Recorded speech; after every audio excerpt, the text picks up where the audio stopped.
South India shopping mall the wedding మంత్ర సరికొత్త wedding collection south India shopping mall. నమస్తే రమ్మగారు. నమస్తే జయ. చాలాసార్లు కొన్ని సందేహాలు వస్తూ ఉంటాయి రమ్మగారు, కొన్ని ప్రశ్నలు, సందేహం కూడా అనకూడదు, ప్రశ్నలు. దేవుడు ఉన్నాడా? ఉన్నాడా? లేడు. లేదా లేడు. లేదు నిజంగానే ఉన్నాడు, ఏదో ఒక రూపంలో వచ్చి సహాయం చేస్తాడు. ఇలాంటి మాటలు వింటూనే ఉంటారు కదా. నిజంగా దేవుడు ఉన్నాడా అనే ఒక ప్రశ్న మాత్రం ప్రతి ఒక్కరిని వెంటాడుతూ ఉంటుంది. మీరేం చెప్తారండి? ఉన్నాడని చెప్తాను జయ. నేను దేవుడు లేడనుకుందాం, మనిషే ఉన్నాడు.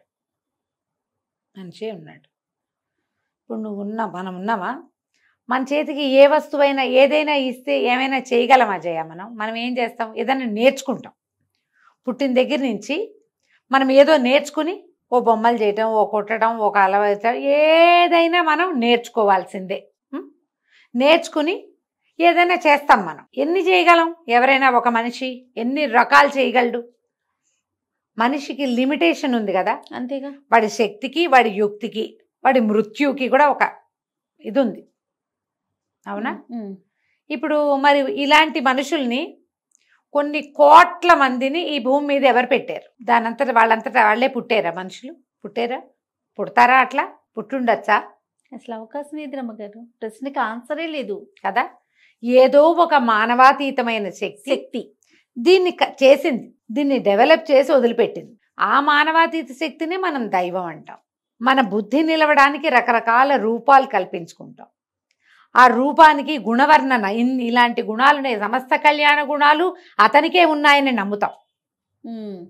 ఎందుకంటే మన మానవుల్లోనే, మనుషుల్లోనే ధైర్యము, పరాక్రమము, శౌర్యము, వీర్యము, దీంతో పాటే పిరికితనము, భయము, చాతకాంతనము, అసమర్థత ఇలాంటివి ఉంటాయి. ఈ వెనకాల రెండో చెప్పుకున్న నెగిటివ్ గుణాలు ఉన్నవాడు ఏమీ చేయలేడు. పాజిటివ్ గుణాలు ఉన్నవాడు అన్నీ చేయగలుగుతాడు. ఇంత చేసిన వాడికి పాజిటివ్ గుణాలే ఉండాలి.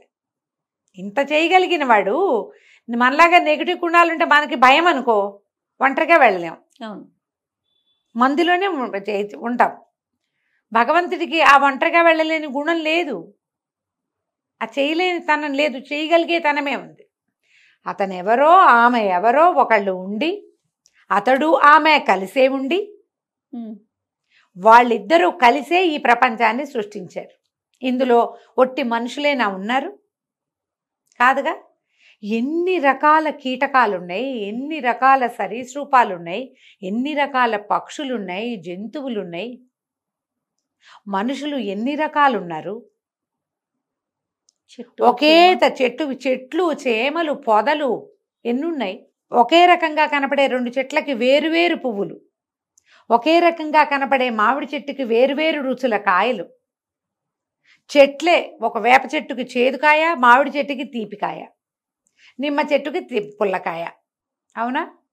మరి ఇదంతా ఎలా కుదిరింది? మనిషి చేశాడా? ఇది చేయగలడా? అదే, ఏదో ఒకటి చేస్తాడు. ఒక మామిడికాయలోనే 400 రకాలు ఎట్ట చేశాడమ్మా మనిషి? ఏది నువ్వు చేయి. ఇప్పుడు ఏదైనా ఒక విషయం మనకి లిమిట్ ఉంది, అంతే. ఆ లిమిట్లెస్గా ఉండటమే భగవత్ తత్వం. అది భగవంతుడు అనేవాడు ఒక సాకార రూపి అయిన వాడుగా అనుకోకూడదు. తత్వం అది దీన్ని తయారు చేసింది, ఈ ప్రపంచాన్ని. నువ్వు ఏదో ఒకటి చేస్తావు, అంతా నేనే చేశాను అనుకుంటావు. కానీ నీ వల్ల కానిది, నీ చేత కానిది, నీతో అవనిది ఏదో ఒకటి ఉంటూనే ఉంటుందా? ప్రతి వాడికి జీవితంలో ఉంటుందా? ఏంటోనండి, సడన్గా అలా అయింది, ఎలా అయిందో తెలీదు. మిరాక్యులస్గా అంటాం. సడన్గా, యాక్సిడెంటల్గా, మిరాక్యులస్గా వాడతామా? ఇవి ఎక్కడి నుంచి పుట్టాయి? ఇవన్నీ ఎలా యాదృచ్ఛికంగా ఎలా జరుగుతుంది? ఆ ఎదృచ్ఛే భగవంతుడు. ఏది లేకపోవటమే, ఏ అవకాశము లేని చోట కూడా ఆహారం లభించడమే భగవతత్వం. తప్పించుకునే ఏ దారి లేని చోట అందరూ చచ్చిపోయినా ఒక్కడు బతకటం, అదే భగవతత్వం. ఆ ఒక్కడిని బతికించటమే. ఫ్యామిలీ అంతా పోయారు, ఓ తల్లి పిల్ల మిగిలేరు. భగవంతుడు వాళ్ళ యందు ఉన్నాడు, వాళ్ళని ఉంచదలుచుకున్నాడు, అంతే. ఇప్పుడు ఆ ఉంచదలుచుకున్న తత్వం, వీళ్ళు ఎందుకండి వీళ్ళని కూడా బతికించి ఉంచడం, వీళ్ళు దుఃఖంగా ఉంటారు, ఆ దేవుడు వీళ్ళని కూడా తీసుకెళ్ళిపోకూడదా అంటారు మొదటి రోజున. కొద్ది రోజులు గడిచాక ఆ అమ్మాయి ఏ కల్పనా చావ్లానో అవుతుందమ్మా, ప్రపంచానికి ఆదర్శం అవుతుంది. ఆ కుర్రాడు ఏదో చాలా పెద్ద పదవిలోకి వెళ్ళొచ్చు, ఎంతమందికో ఆధారం అవ్వచ్చు. ఎంతో చదువుకోవచ్చు, లేదా చాలామందికి అన్నం పెట్టేలాంటి పెద్ద సంస్థను స్థాపించవచ్చు. మనం అలాంటి వాళ్ళని చూడము. వీడితో అది చేయించడానికి వాడిని బతికించి ఉంచాడు భగవంతుడు. అలా బతికించే తత్వమే భగవతత్వం. నీకు అవకాశం లేకపోయినా అవకాశం కల్పిస్తుంది భగవతత్వం. అసలు సంతానమే కలగదనుకుంటాం ఒక్కొక్కళ్ళకి. ఏ ట్రయల్స్ లేకుండా పెళ్ళైన 30 ఏళ్ళకి పిల్లలు పుట్టిన వాళ్ళని చూడమా మనం? భగవంతుడు ఉన్నాడు. పెద్ద యాక్సిడెంట్ కాస్తలో తప్పితే మొత్తం బస్సులో ఉన్న 40 మంది చచ్చిపోవాల్సిందే. ఒక్క రాయి పక్కకయ్యి ఇటుపడి బతికేస్తారు. పోయేవాళ్ళు ఎలాగో పోతారు. పోయేవాళ్ళు పోతారనుకో, బతికిన వాళ్ళు ఎలా బతికారు? ఇప్పుడు లేడని ఎలా అంటాం? ఆయనే కదా. ఇంత పైగా చూడు, మనం మానవ శరీరం తీసుకో, కన్ను, ముక్కు, నోరు, నోట్లో ఎంత ప్రపంచం ఉంది జయ. ఇన్ని పళ్ళ నోటి నిండా. ముందు పళ్ళ ప్రయోగం వేరు, పక్క పళ్ళ ప్రయోగం వేరు, వెనక పళ్ళ ప్రయోగం వేరు. ఇది ఒట్టి తినడానికేనా నోరు? కాదు. వీటికి అటు ఇటు దవడలు, మధ్యలో నాలుక, వెనకాల కొండ నాలుక. ఇది మనం తినడానికి, మన ఆహారం మనం నవ్వులుతూ ఉంటే అన్ని పక్కల నుంచి లాలాజలం స్ప్రే అయ్యి. ఈ సిస్టమ్ అంతా ఎక్కడదమ్మా? మనుషులు చేయగలమా మనం? అది ఎట్లా వచ్చింది? అమ్మ కడుపులోనే కదా రమ్మగారు ఇంతగా మొదలై ఇదంతా వచ్చేసింది. ఇంత అయిపోయాం. పైగా ఈ లోపల అతి మెత్తటి నాలుక, ఈ పళ్ళ మధ్య కరుకు పళ్ళు, ఎముకలు కూడా కొరికేసేయగలిగిన పళ్ళ మధ్యలో ఆ నాలుకని కదుపుతూ దాంతో ఎన్ని సౌండ్స్ తెప్పించాడమ్మా. మొత్తం అక్షరాలన్నీ నోట్లోంచే కదా పుట్టాలి. మామూలుగా మనకు అక్షర స్థానాలు చెప్తారు జయ. అకుహ విసర్జనీయానాం కంఠః అని మొదలవుతుంది.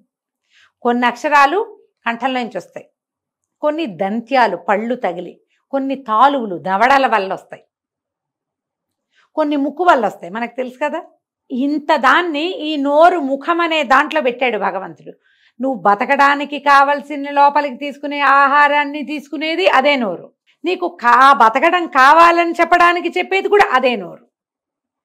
మనం చేయగలమా? ఇన్పుట్ అవుట్పుట్ ఒకే దాంట్లో దేవుడు చేశాడు.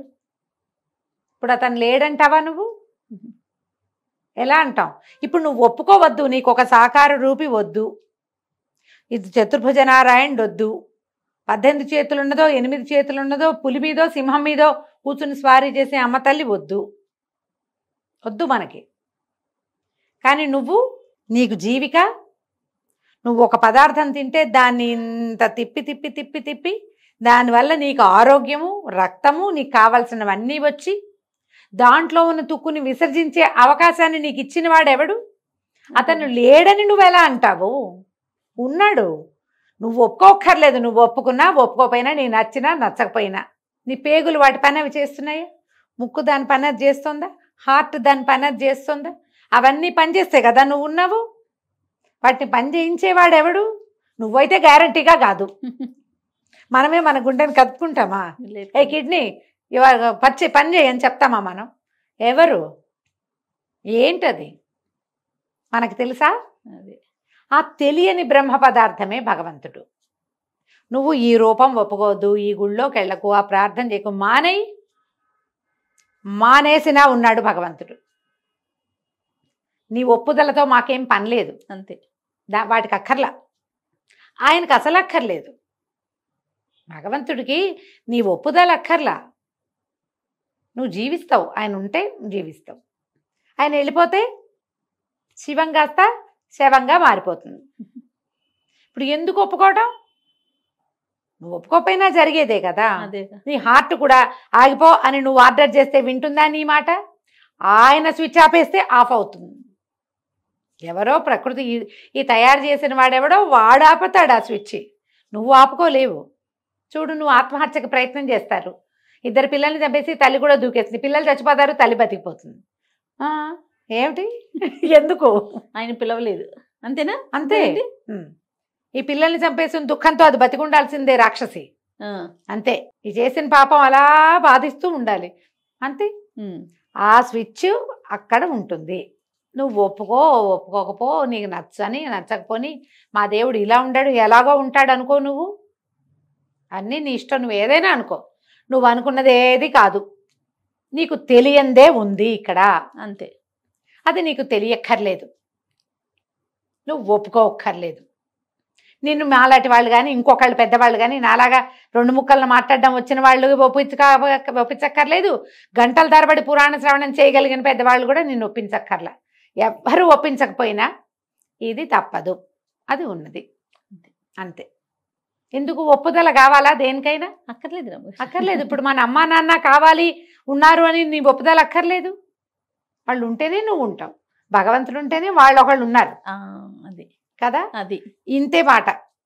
నువ్వు ప్రార్థన ఎట్లా చేస్తావు, భగవంతుడి కోసం నువ్వు ఏ ప్రయత్నం చేస్తావు, అవన్నీ నీవి, అవన్నీ మనవి కదా.